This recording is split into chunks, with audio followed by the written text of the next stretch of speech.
요즘에 이제 그런 공식이 있대요. 제가 재경이한테 물어봤어요. 20대, 30대인데 롤스로이스 컬리넌이나 팬텀 타고 다니면 거의 다 토사장 아니면 사기꾼이다라고 얘기하더라고요. 이걸 읽어보신 분들도 있고 안 읽어보신 분들도 있을 텐데, 국민은행 부자 보고서라는 게 있어요. 금융자산 10억 이상 가지고 있는 사람들이 대한민국 부자다라고 정의를 하고 39만 3천 명 있다. 2021년 기준으로. 그렇게 해서 2022년에 나온 보고서가 있었는데, 현금 또는 주식 바로바로 유동할 수 있는 자산 있잖아요. 그걸 금융자산이라고 하는데, 그게 뭐 10억 있는 게 무슨 부자냐, 10억 가지고 뭐 하냐 이렇게 볼 수 있겠지만, 그건 서울 기준 또는 강남 기준이고요. 전국적으로 보면 그 정도면 대한민국에서 되게 잘 사는 편이다라고 할 수 있어요. 보통 이제 물질을 욕망하는 사람들이나 강남 또는 한남, 성수 이런데 주요 지역에 좋은 아파트 사시는 분들이나 주변에 다 성공한 사람들 많고 주변에 의사들이 많다든가 이런 사람들이 이거 체감이 잘 안 돼요. 내 주변에 뭐 다 그냥 10억 이상 있는데 다 힘들게 사는데 무슨 저기 부자야 이렇게 뭐 체감할 수 있는데, 대한민국 전체 기준으로 보면 5천만 명의 인구가 있잖아요. 그 중에서 1%면 50만 명인데 대한민국 상위 1% 보고서라고 이제 얘기를 해요. 제목에서도 알 수 있지만 상위 0.1% 순자산 커트라인이 77억이다 이렇게 돼 있고요. 이 보고서가 어떻게 돼 있냐면, 첫 번째 부자란 누구인가, 그리고 부자는 어떻게 정의할 수 있는가, 두 번째는 부자들의 자산 구성은 어떻게 돼 있는가, 세 번째로는 부자들의 소비 패턴은 어떤가, 네 번째로는 부자들의 부동산이나 아니면 자산에 대한 마인드는 어떤가. 이 네 가지 섹터로 구성이 돼 있어요. 보고서가 굉장히 짧아서 사실 뭐 크게 언급할 건 없는데, 그래도 한번 언급하면 재밌는 포인트들이 있어서 좀 해보도록 하겠습니다. 부의 지인이 상대적 뭐 이런 얘기를 썼어요. 백만장자라고 하면 우리가 보통 부자라고 하잖아요. 백만장자라고 하는 말의 유래가 1820년대, 100만 달러는 현재 2300만 달러의 가치를 가진다라고 보고서에 나와 있어요. 2300만 달러면 대략 한 300억 정도 넘는 돈이잖아요. 100만장자라고 하면 우리가 부자라고 생각을 하잖아요. 그래서 국민은행 보고서 같은 경우는 금융자산이 10억 이상 있는 사람, 그러니까 지금은 이제 환율이 많이 올라서 100만 불이라고 하면 13억 정도 되는데, 우리가 보통 10억 또는 이제 100만 불이라고 하면 굉장히 큰 돈으로 느끼는 이유가 이때부터 사용을 했다. 그때 실제 되게 큰 돈이었죠. 근데 이제 200년 전에 요 돈이 100만 불이 지금은 이제 한 300억 정도의 가치를 가진다라고 이렇게 돼 있고요. 그래서 이제 보통 300억 정도 가지면 되게 부자다라고 보고 있는 게 그런 개념이라고 생각을 하고요. 순자산 커트라인 상위 1%가 29억 원이래요. 그리고 0.1%가 77억 원이라고 합니다. 그래서 이제 1%에서 0.1% 가는데 부의 피라미드는 위로 갈수록 되게 좁아지잖아요. 1%랑 0.1%는 좀 넘사벽의 차이가 나는데, 순자산 기준이에요. 순자산. 그리고 이게 2022년 4월에 발행된 보고서라서 아마 2021년 말 기준으로 했을 거예요. 그래서 지금은 아마 이 기준보다 높아졌을 거고, 이제 장담한도 높아졌을 거예요. 그리고 2020년에서 2021년 코로나 때문에 주식 작살나고 그때 막 이제 상승장이긴 했는데, 자산시장이 코로나 때문에 좀 타격을 받고 그랬던 시기여서 지금은 더 많이 올라갔을 거라고 생각을 하고요. 국민은행 보고서 보면 금융자산 10억 원 이상을 그 부자로 정의했었잖아요. 약 40만 명 정도 돼요. 근데 여기서 보면 순자산 상위 커트라인 해가지고 0.1%가 2020년에는 73억이었는데 2021년 말 기준으로 봤을 때 76억이다. 상승률이 5%인데 여기 재밌는 게 하나 있어요. 이 커트라인이 0.1%가 굉장히 올라갔을 것 같잖아요. 상승률이. 근데 0.1%의 커트라인이 상승률이 제일 적어요. 0.1% 안에 드는 그 커트라인 자체가 그렇게 높아지지 않았다라고 하는 거고, 오히려 0.5%, 1%, 제일 많이 높아진 게 5%. 상위 5%인 사람들의 순자산은 13억 정도인데 이 커트라인이 제일 많이 올라갔다는 거죠. 이게 굉장히 재밌는 현상이고요. 우리가 흔히 말하면 되게 부자는 더 부자가 되고 이제 가난한 사람은 더 가난해지고 중산층들이 뭐 설 자리가 없다 항상 이렇게 얘기를 하는데, 꼭 그렇진 않다라고 하는 거를 여러 가지 지표를 통해서 확인할 수 있었거든요. 크레딧 스위스에서 발행한 보고서를 보면 코로나로 인해서 타격을 받은 계층, 그리고 이제 금리가 상승을 하면서 자산시장 거품이 꺼지면서 누가 가장 많이 타격을 받았냐를 보면 금융부자들이 타격을 진짜 많이 받았고요. 실제 미국에서는 부자들이 돈을 되게 많이 잃었어요. 오히려 빈부격차가 줄었다라고 하는 통계도 있고요. 꼭 초상위에 있는 부자들만 부자가 되고 그런 건 아니다. 타격을 받았을 때 부자들이 굉장히 많이 타격을 받았다라고 하는 걸 알 수 있고요. 자산에 당연히 현금 포함되죠. 현금도 포함되고요. 순자산이라고 하는 건 여기서 부동산에서 부채 뺀 금액이에요. 부동산, 채권, 주식, 코인 다 포함해서요. 근데 코인은 잘 집계가 안 되니까 제가 여기서 드리고 싶은 말씀은 1% 커트라인이 이제 29억이고 그리고 0.1% 커트라인이 70 뭐 이제 7억이라고 했는데, 실제는 이것보다 높을 거예요. 왜? 여기는 이제 일단 통계적으로 잡은 거잖아요. 실제 코인 부자들이나 이런 사람들은 집계가 안 되는 경우가 굉장히 많고요. 코인 부자들 같은 경우는 해외에다 코인 두고 국내로 못 가져오는 사람들 되게 많아요. 그 사람들 소득 신고하기 싫거나 아니면 이제 여러 가지 이제 문제들이 생길까봐 해외로 자산을 좀 많이 돌려놓은 사람들이 많거든요. 처음부터 코인을 해외에서 투자해가지고 버신 분들이 국내로 못 가져와요, 잘. 왜냐면 이게 외화 반출 관련된 법도 좀 걸리고 여러 가지 좀 이제 불법적인 요소들이 있어서 코인 부자들 중에 상당 부분이 생각보다 되게 많아. 생각보다 진짜 많아요. 그래서 그런 분들 집계가 안 됐을 거고, 블랙머니로 돈을 버는 분들이 대한민국에 생각보다 되게 많거든요. 이번에 뭐 컬리넌으로 압구정에서 여성 쳐가지고 되게 비극적인 사건이 있었잖아요. 마약하고 막 이런 친구들. 그런 사람들 당연히 범죄자니까 소득 집계가 안 될 거고, 그리고 범죄자까지는 아니더라도 이제 탈세 이런 거 되게 많이 하고 유흥업계에 계신 분들, 이런 분들은 이제 자산 집계가 안 되잖아요. 그래서 그런 것까지 아마 다 포함하면 77억보다는 높을 것 같아요. 직관적 객관적으로 봤을 때 저도 약간 이런 메타인지가 그래서 좋은 편이라고 생각을 하는데 77억보다 높지 않겠느냐라고 생각을 하고요. 그래서 5페이지를 보면 뭐 그런 내용이고요. 상위 1% 가구주의 분포를 보면 거주지역은 수도권이 72%가 몰려 있어서 1%를 봤을 때는 72%인데 0.1%로 좁혀보면 수도권 이 비율이 더 올라간다라고 해요. 수도권과 비수도권의 격차가 굉장히 벌어져 있고 지난 한 20년 동안 더더욱 벌어져 왔고 근본적인 원인은 일자리 문제인 것 같아요. 좋은 양질의 일자리가 얼마나 있느냐라고 하는 문제인데 사실 상위 1%라는 게 기준이 만약에 29억이 맞다라고 하면 29억이라고 하는 순자산은 사업을 뭐 되게 크게 하거나 아니면 진짜 무슨 코인 투자를 해서 크게 성공을 하거나 이러지 않아도 벌 수 있는 돈이거든요. 어느 정도 연봉이 높고 양질의 일자리를 가진 사람분들 같은 경우에 50대 60대 정도 되면 그 정도 돈을 벌 수 있는 기회들이 되게 많으니까 또 이제 서울 같은 경우는 아파트 가격이 그동안 많이 올라왔으니까 엄청난 능력이 있어 1%가 됐다기보다는 서울에서 좋은 직장을 얻고 물론 그것도 능력이죠. 좋은 대학을 나와 좋은 직장 얻고 서울에 아파트 하나 가지고 정직하게 예금하고 거기서 재테크도 좀 잘하고 이런 분들이 이제 대다수를 차지할 거예요 사실은. 그리고 사업이나 뭐 투자나 이런 쪽에서 대박을 내가지고 막 몇백억씩 버신 분들은 사실 굉장히 극소수고요. 아까 통계에서도 봤듯이 77억이 0.1% 커트라인이라고 하면 우리가 뭐 이제 집계되지 않는 그런 소득까지 포함을 하면 아마 대략 한 100억 정도라고 보죠. 순자산 100억 이상이 대한민국 0.1%다라고 하잖아요. 사실 순자산 100억 가지고 서울에서 막 엄청 떵떵거리고 살 수 있는 돈도 아니거든요. 서울에서 예를 들어서 마크로 서울포레스트 77평도 거의 90만 억이 거래가 되고 마이너한 75평도 막 90만 억이 거래가 되잖아요. 사실은 순자산 100억 가지고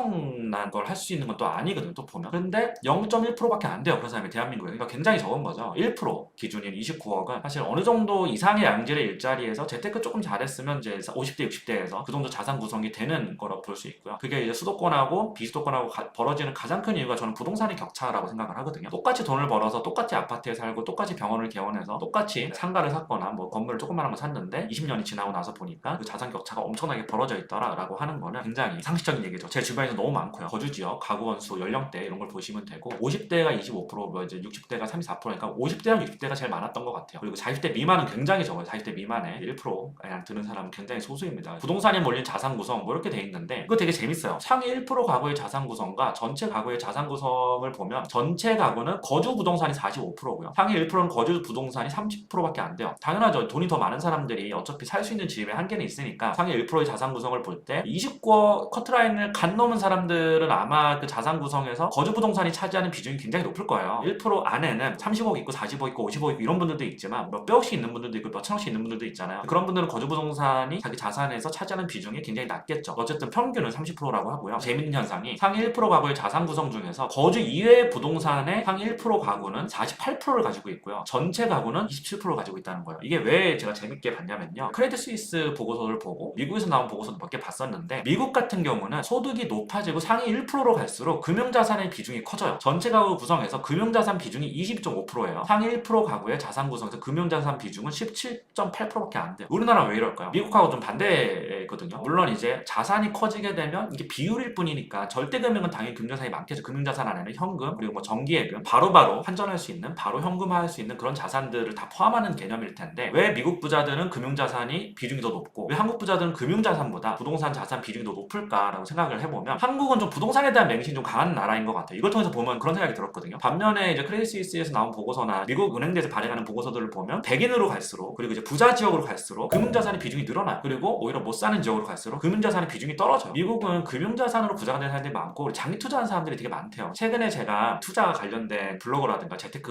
뭐 하는 강의파리 하는 이런 사람들 말고 진짜 좀 잘하는 사람들의 이야기를 좀 들어보면 한국 주식 중에서 정말 장기 투자 워렌 버핏처럼 대량주, 우량주에다 딱 묻어두고 이제 정말로 장기 투자할 수 있는 주식이 얼마나 되느냐. 한국은 완전히 재벌가죠. 재벌가가 소수의 지분으로 회사 전체를 다 지배하고 이런 기형적인 구조를 가지고 있고 주주들을 위해서 배당을 하거나 이런 것보다는 자기들의 이익을 위해서 배당을 유보한다든가 이런 식으로 회사를 계속 운영하기 때문에 한국에서 오랫동안 그 회사의 주식을 가지고 간다는 것들 바보 같은 짓이다 뭐 이렇게 얘기하시는 분들 많더라고요. 그게 이제 산업 구조가 좀 다르고 그렇기 때문에 그렇다라고 합니다. 그래서 한국 같은 경우는 상위 1% 가구들이 금융자산 비중이 생각보다 낮다라는 거죠. 되게 재밌어요. 이런 거 보면서 이게 선진국가하고 좀 다른 부분이 있거나 물론 뭐 미국만 좀 그런 경향이 있고 미국은 워낙 금융이 발달했고 금융 상품들이 워낙 많고 그리고 이제 금융으로 부자가 된 사람들이 워낙 많으니까 그런 거 같고요. 그리고 한국 사람들이 부동산에 대한 맹신이 정말 강하다. 이 역사적인 경험 때문이라고 저는 생각을 해요. 코스피 지수에 투자하는 것보다 강남 부동산을 가지고 존버했던 게 더 큰 부를 일구게 해줬다라고 하는 이야기들을 많이 하잖아요. 저는 강남 불패를 주장하는 사람들은 지난 한 30년 동안은 그랬을지 모르겠지만 시기적으로 보면 절대 그렇지 않거든요. 강남 아파트 같은 경우도 2011년, 12년에 엄청 많이 빠졌어요. 36%에서 38% 정도 빠졌거든요. 사실 내가 이제 100억짜리 아파트가 있으면 나중에 그 200억이 되더라도 60억에 사게 되면 200억이 되면 3배가 오른 거잖아요. 근데 100억에 사게 되면 이걸 2배밖에 못 먹는 거잖아요. 자산이라 하는 거는 어느 가격에 사냐가 진짜 중요한 거지. 장기적으로 우상향하기 때문에 그냥 지금이라도 사세요, 실거주면 사세요, 뭐 이런 게 제일 무책임한 말이라고 생각을 하고요. 가장 무지성 투자라고 생각을 해요. 결국 사야 될 시기가 있고 안 사야 될 시기가 있고 정확하게 아는 사람은 신밖에 없고 당연히 우리의 인지적 한계로 인해서 우리는 예측할 뿐이지 정확하게 맞추기는 힘들죠. 그럼에도 불구하고 부동산은 대세 상승장에서 들어가도 늦지 않지 않느냐. 그리고 어차피 발목에 살 수 없으니까 허리로 올라올 때쯤에 사도 되지 않느냐는 게 제 생각이고요. 그리고 제가 아까 전에 이제 뭐 부자들이 어떤 사람들이냐, 부자들의 자산은 어떻게 돼 있느냐, 뭐 이런 걸 얘기했다 그랬잖아요. 그래서 50평 작은 아파트 상위 1% 이렇게 돼 있어요. 그래서 여기 어떤 내용들이 나오면 되게 재밌어요. 거주주택의 전용 면적이 132제곱미터, 132제곱미터면 공급면적 기준으로 대략 한 50평 이상 아파트예요. 57.1%가 가장 많았고, 그리고 이제 86제곱미터, 9평이죠, 9평. 132 미만, 그러니까 이제 30평대에서 40평대 이 정도겠죠. 3, 4, 50평대 사는 사람들이 대략 한 80% 정도 돼요. 그리고 9평 미만에 사는 사람들이 18% 정도로 나타났다라고 하는데, 아니 순자산이 29억이 이상이 있는데 왜 9평 미만에 살까? 근데 제가 개인적으로 봤을 때 이거에 대해서 코멘트를 좀 달자면, 순자산 커트라인이 29억, 30억 이러면 20평대 살 수도 있어요. 강남 같은 경우는 20평대 살아도 그게 20억이 넘잖아요. 반포 24평짜리 살아도 평당 1억이 넘어가니까 25억, 6억 뭐 이렇게 할 거 아니에요. 27억 할 수도 있고, 한남도 26평도 실거래가가 30억 막 찍히니까 그거 하나 가지고 있어도 순자산이 20억이 넘는 거죠. 대출이 없다라고 하면. 그런 분들도 있겠지만 이걸 범위를 좀 더 좁혀서 상위 1%가 아니라 상위 0.1%, 77억 이상이죠. 통계적으로 봤을 때는. 그런 사람들 중에서는 이렇게 작은 집에 사는 사람은 저는 한 번도 보지 못한 것 같아요. 사람이 어느 정도 자산 규모가 늘어나게 되면 작은 집에는 안 사는 것 같아요. 30평대 9평이라고 하는데 진짜 순자산이 한 100억 이상 있는 사람들 중에 34평 사는 사람은 저는 한 번도 본 적은 없는 것 같아요. 이게 이제 소득 수준에 따라서 집 크기도 늘어난다라고 하는 걸 알 수 있고, 단독주택, 아파트, 연립주택 대부분 다 아파트 살죠. 대한민국은 이제 아파트 문화가 워낙 정착이 돼 있고, 제가 예전에 블로그에 쓴 글 중에 대한민국 서울 아파트의 역사에 대해서 한번 쓴 게 있어요. 예를 들어서 양재동이 말 먹이는 데였잖아요. 한양 도성으로 가기 위해서 그 지나가는 길이었잖아요. 그런 역사부터 해서 뭐 마포 나루터 있는 1950년대 이제 한국전쟁 끝나고 나서 서울이 완전 다 파괴되고, 그때부터 어떻게 개발이 되고, 1970년대 강남이 개발되고, 80년대에 3자 현상으로 이제 아파트들 가격 뛰고, 70년대에는 이제 뭐 중동 특수가 있었죠. 그래가지고 이제 60년대 후반부터 70년대 이제 아파트들이 쫙 지어지게 되는데 서울로 사람들이 많이 몰려들게 되니까 그런 어떤 역사에 대해서 제가 블로그를 써놓은 게 있어요. 궁금하신 분들은 그거 읽어보면 서울이 이렇게 변해왔구나 라고 알 수 있고요. 왜 한국 사람들이 아파트를 선호하는지도 알 수 있을 것 같아요. 그리고 부채, 상위 1% 부자들은 부채를 어떻게 사용하냐 라고 봤을 때 부채 구성, 뭐 임대 보증금, 29억이 부자라고 하면 안 와닿는 분들도 있을 거예요. 강남이나 한남동이나 이런 데 사시는 분들이 29억이 무슨 부자 이렇게 생각할 수 있는데, 통계적으로는 그렇습니다. 대한민국 전체를 봐야 되니까. 그래서 부채 구성 중에서 임대 보증금이 되게 높아요. 전세 사시는 분들도 있을 거고, 전세 살인 게 아니고 자기가 자기 집을 샀는데 보증금 받으신 분들도 있을 거고, 되게 이제 다양하게 있는 거죠. 금융부채 구성에서 담보대출이 압도적으로 높아요. 93%. 그러니까 대한민국이 상위 1%의 부자들도 집을 사잖아요. 우리가 집값이 그만큼 비싸니까 대출을 또 받고 사신 분들 많고 이러니까 담보대출이 93%라고 하는 게 굉장히 흥미로웠고요. 재밌는 부분이 하나가 있어요. 부자들의 소비 패턴, 충분한 소득, 재산소득 비중 높아 해가지고 이 사람들은 그럼 어떻게 부자가 됐을까 해서 1% 가구의 소득 원천별 구성이라고 해서 인적소득이 61%, 인적소득은 근로소득, 사업소득이에요. 좋은 직장을 다니면서 근로소득이 높던가 사업을 해가지고 사업소득을 받던가 뭐 이거예요. 재산소득은 내가 건물 가지고 있거나 뭐 아파트를 가지고 있어 렌트 줘가지고 뭐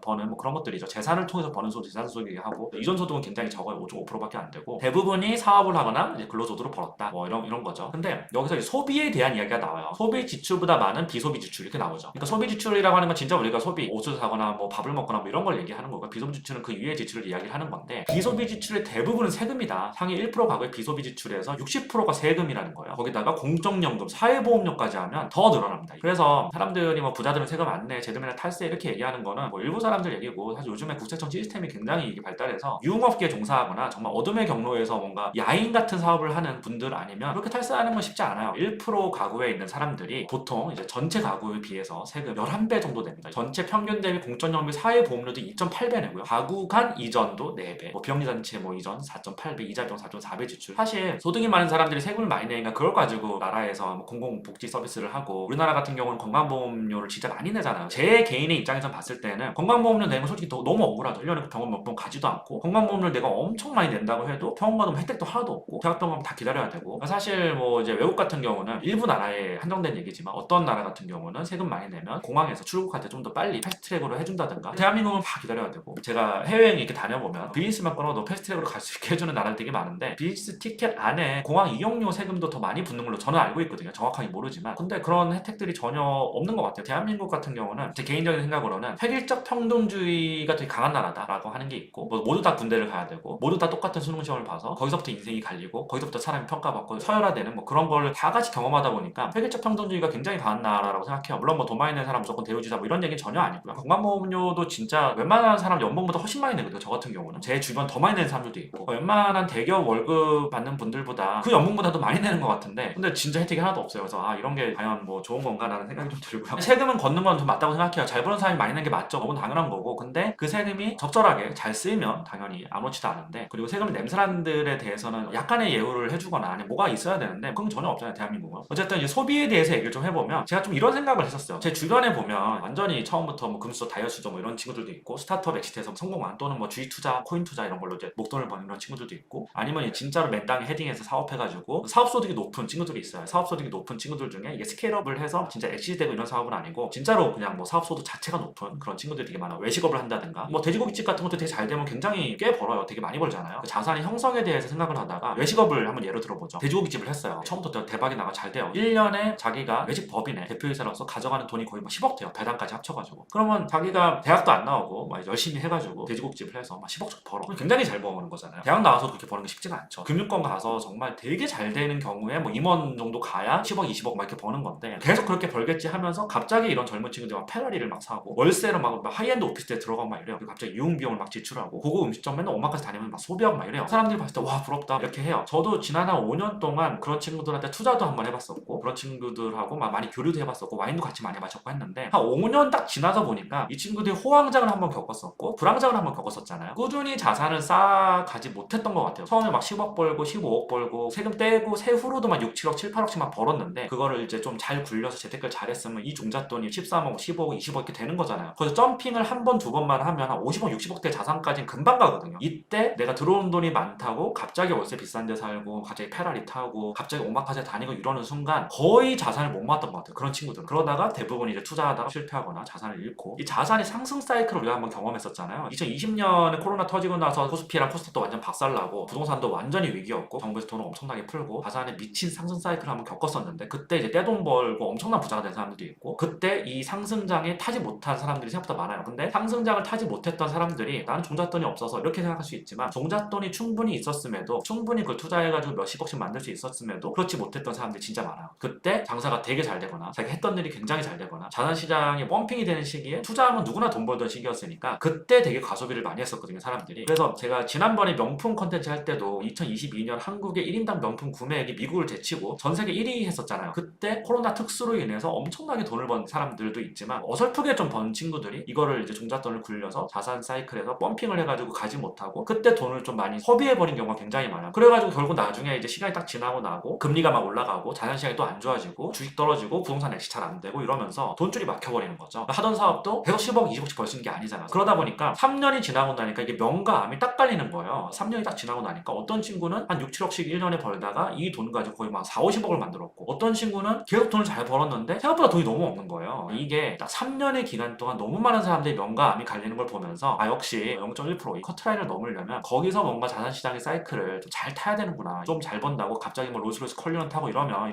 혼나는구나 라고 하는 거를 하여튼 얘기를 드리고 싶었어요. 1% 가구에서 비소비 지출에서 세금으로 전체 평균의 10.8배를 부담하고 있다고 나오고요. 비중도 굉장히 높아요. 사회적 책임을 다하고 있다라고 하는 결론을 여기서 내고 있고요. 금융자산 운영에 대해서도 보수적이다. 1% 부자들이 오히려 이런 얘기가 나와요. 아까 전에 제가 했던 말이 연장선이라고 생각을 해요. 미국 같은 경우는 금융자산 비중이 굉장히 높은데 대한민국은 그렇지 않다. 대한민국은 거주 이외에 부동산에 더 많이 몰빵을 하고 있다. 대한민국 사람들은 부동산을 굉장히 좋아한다. 그리고 그 좋아하는 이유는 지난 30년, 40년 동안 대한민국 역사가 그랬고 서울의 역사가 그랬다. 그렇잖아요. 서울에 너무 많은 사람들이 모여들었고 서울의 부동산 가격이 상승하는 딱 두 가지 이유거든요. 하나는 경제 성장률이 굉장히 높았고요. 성장률이 최근에 굉장히 많이 떨어졌지만 1970년대부터 2000년대 초반까지는 우리나라가 말도 안 되는 경제 성장률을 가지고 갔잖아요. 굉장히 높았었는데 문제는 고도 성장의 대가가 수도권에 되게 집중이 된 거죠. 70년대, 80년대에는 물론 대구라든가 부산이라든가 이런 데도 산업이 굉장히 많이 발전했었는데 90년대부터 다 꼬꾸라지기 시작했잖아요. IMF를 기점으로 이제 지방과 수도권의 차이가 더 벌어졌다고 얘기를 하는데 서울 수도권 중심으로 인프라가 많이 깔리게 되고 산업 구조도 재편이 됐었고 지방 부자들이 많이 몰락했고 서울로 부가 많이 몰리기 시작했죠. 많은 사람들이 생각할 때 역시 서울의 강남 핵심지의 부동산 사면 좋다라고 했던 거는 그 역사적 맥락이 있다라고 생각을 하고요. 그 역사적 맥락은 높은 경제 성장률과 서울로 했던 인구가 막 몰렸잖아요, 계속. 근데 앞으로도 그럴 것이냐를 생각을 해봐야 돼요, 사실. 그래서 이제 무조건 앞으로 대한민국이 일단 첫 번째로는 수축의 시대에 살고 있고 인구도 줄어들고 있고 가구 수조차도 이제 증가율이 굉장히 둔화되고 있고 그리고 또 하나는 서울로 몰릴 수 있는 인구의 또 한계가 있잖아요. 지방의 인구가 많이 이제 흡수가 됐고 그 이상 수도권에 한 2,200만 명에서 2,300만 명 정도 살고 있다고 하는데 계속 사람들은 서울로 오겠지만 어쨌든 인구 자체가 줄고 있으니까 그런 부분에서 유입이 과연 크겠느냐라는 생각을 한번 해봐야 되고 또 하나는 경제 성장률이 굉장히 낮잖아요, 대한민국이 지금. 그래서 일본한테도 뭐 경제 성장이 역전된다는 뭐 이런 이런 얘기가 나오고 있는데 앞으로도 그럴 것이냐라고 하는 걸 한번 생각을 해봐야 되는 문제인 것 같아요. 그래서 무조건 강남불패 이렇게 하는 게 아니라 계속해서 거시 환경을 보고 투자해야 되는 거 아닌가 생각하는데 어쨌든 금융자산에 대해서 1% 부자들이 보수적이래요. 이거 되게 충격적인 얘기예요. 왜냐하면 다른 나라들 같은 경우는 선진국으로 가서 금융자산에 좀 더 적극적인 사람들이 많았거든요. 근데 우리나라한테 보수적이다. 투자시 고려사항 할 때 왜 그런 얘기 나오냐면 상위 1%와 전체 1%가 안정성을 가장 중요하게 생각한다. 상위 1%도 65%, 전체는 67% 거의 차이가 없죠. 상위 1%나 전체 가구나 다 안정성을 중심으로 금융자산 투자할 때 고려를 한다. 이런 얘기가 있고요. 수익성은 이제 상위 1% 사람들이 더 많이 보고 뭐 이런 겁니다. 금융자산 선호 운영 방법 이것도 크게 차이가 없어요. 저축 금융투자 62%, 72% 이렇게 돼 있는데 뭐 부동산 구입도 전체는 27%인데 1% 부자들 17%. 사실 유의미한 그런 건 아닌 것 같아요. 왜냐하면 이제 이 분들은 집이 없는 상태이거나 뭐 이런 분들이 많기 때문에 뭐 그런 게 아닌가 생각이 좀 들고요. 부동산에 대한 기대 이거 되게 재밌는데 부동산 가격 전망이 있는데 이게 되게 많은 인사이트를 주는 것 같아요. 왜? 상위 1%랑 전체가 있죠. 물어보는 거예요. 1년 후에 주택 시장이 어떻게 될 것 같아요? 또는 부동산 시장이 어떻게 될 것 같아요? 물어봐요. 상위 1%는 6%만이 모른다라고 대답을 했고요. 전체 가구는 21%가 모른다라고 대답을 했어요. 이게 뭘 보여주냐면 관심이 없는 거거든요. 사실 모르겠다라고 하는 거는 뭐 저도 모르겠어요. 사실 저도 모르겠거든요. 근데 이제 모르겠다라고 하는 게 저 잘 모르겠는데 이런 게 아니라 이러한 이유 때문에 모르겠어요. 이거는 이제 관심이 있는 건데 아마 이 대답이 이제 관심도를 체크하려고 이런 어떤 항목들을 만들었을 것 같은데 상위 1%의 사람들이 전체 가구에 있는 사람들보다 부동산 시장에 대한 관심도가 훨씬 높다라고 하는 걸 보여주는 거고요. 근데 그 이유가 상위 1%가 아닌 사람들은 관심이 없고 이 사람들은 관심이 많아서 부자가 됐다 이런 논리는 아니에요. 상위 1%의 사람들이 주택을 보유할 확률이 훨씬 높겠죠. 전체 가구 수로 보면 주택을 보유 못한 사람도 많겠죠. 서울 같은 경우는 자가 보유율이 50% 좀 넘잖아요. 절반은 자가가 아니고 절반은 자가일 텐데 아무래도 자가를 가진 사람들이 부동산 시장에 대해서 더 관심을 갖겠죠. 왜? 내 자산이니까. 그렇게 볼 수 있고요. 저는 무주택자여도 굉장히 관심을 많이 가져야 된다고 생각을 하는데 상위 1%인 사람들과 전체 가구를 비교해봤을 때 다른 거 유지할 거다 하락할 거다 이런 거 대답에서는 별로 차이가 없었어요. 유지와 하락이 상위 1%가 거의 비슷하죠. 상승할 거라고 생각했던 사람이 40%, 유지할 거라고 생각했던 사람이 38%. 뭐 의미 없어요 이런 대답은. 자기들이 어떻게 알겠어요 이거를. 6%만이 모르겠다고 대답했다. 이런 부분들이 좀 중요한 좀 포인트였던 것 같고요. 그리고 이제 은퇴한 후에 뭐 노생활비 뭐 이렇게 드는 거 뭐 이런 게 있습니다. 어쨌든 제가 하고 싶은 말은 다 했는데 NH투자증권에서 나온 보고서고요. 보고서 되게 재밌어요. 매년 또는 뭐 2년마다 한 번씩 이런 보고서를 내는데 검색하면 나오니까 한번 읽어보시고 이 컨텐츠는 이렇게 마치도록 하겠습니다.